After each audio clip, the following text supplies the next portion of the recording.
అనకాపల్లి జిల్లాలోని Devarapalli wholesale కాయగూరల market ఏదైతే ఉందో దీనికి 100 ఏళ్ళు చరిత్ర కలిగినటువంటి కాయగూరల మార్కెట్ ఇది.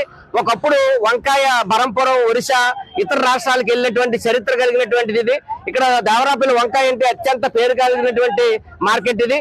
దీన్ని ఈ రోజు దళారీలు ప్రభుత్వం నిర్వీర్యం చేసి రైతాంగాన్ని ఈ రోజు సర్వనాశనం చేసేటువంటి పరిస్థితికి ఈ రోజు పాలకవర్గాలు తీసుకొచ్చాయి. ప్రధానంగా ఈ రోజు టమాటా సీజన్ అటువంటిది ఈ రోజు వచ్చింది. టమాటా సీజన్ లో రైతులు ఎకరాకి 30,000-40,000 రూపాయలు పెట్టుబడి పెట్టి టమాటాలు పండిస్తే వాళ్ళేమో ఇక్కడ మార్కెట్ తీసుకొస్తే కొనే నాదుడే లేడు. 30 రూపాయలకి 50 రూపాయలకి టమాటాలు ఈ రోజు దళారీలు కొనేటువంటి పరిస్థితి ఉంది. ఒకవేళ దాచుకుందామంటే ఇక్కడ కోల్డ్ స్టోరేజ్ కానీ నిలువ నీడలేటువంటి పరిస్థితి. ఇక్కడ ఎండొచ్చినా వాన వచ్చినా పశువుల కన్నా అధ్వానంగా ఈ రోజు రైతులు చూస్తుంటారు. రైతేమో ఈ దేశానికి తిండి పెట్టినటువంటి రైతు ఈ రైతుని ఈ రోజు దుఃఖపెట్టినటువంటి కంట కన్నీరు కార్చినటువంటి పాలక వర్గాలకు రైతాంగం యొక్క ఉసురు తగులుతుందని చెప్పేసి మేము స్పష్టంగా చెప్పదలుచుకున్నాం. కాబట్టి ఇటువంటి ప్రభుత్వం పాలక వర్గాలు రైతాంగాన్ని నిబద్ధం సరైనది కాదు. అనేక సంవత్సరాల నుంచి కోల్డ్ స్టోరేజ్ కట్టాలని చెప్పేసి ఇక్కడ డిమాండ్ ఉంది. కోల్డ్ స్టోరేజ్ లేదు, ఇక్కడ నిలువ నీడ లేదు, వర్షం వచ్చినా ఎండ వచ్చినా తీవ్రమైన ఇబ్బంది.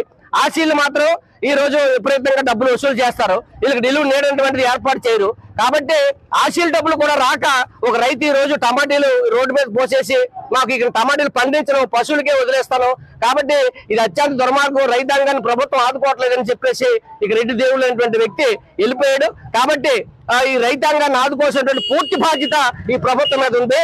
కాబట్టి ప్రభుత్వం గుర్తించాలి, ఈ మార్కెట్ ని గుర్తించి ఈ రోజు రాష్ట్రంలో అంతర్జాతీయ మార్కెట్ గా ఇది అవుతుంది. అటువంటి మార్కెట్ నాశనం చేయడం సరైనది కాదు. దళారీలు నివారించండి, ప్రభుత్వం కొనుగోలు చేయండి, మద్దతు ధర ఇవ్వండి, నిలువ నీడవండి, వాళ్ళు కోల్డ్ స్టోరేజ్ కట్టండి, రైతాంగానికి ప్రోత్సహించండి అని చెప్పేసి ఈ సందర్భంగా మేము తెలియజేస్తా ఉన్నాం.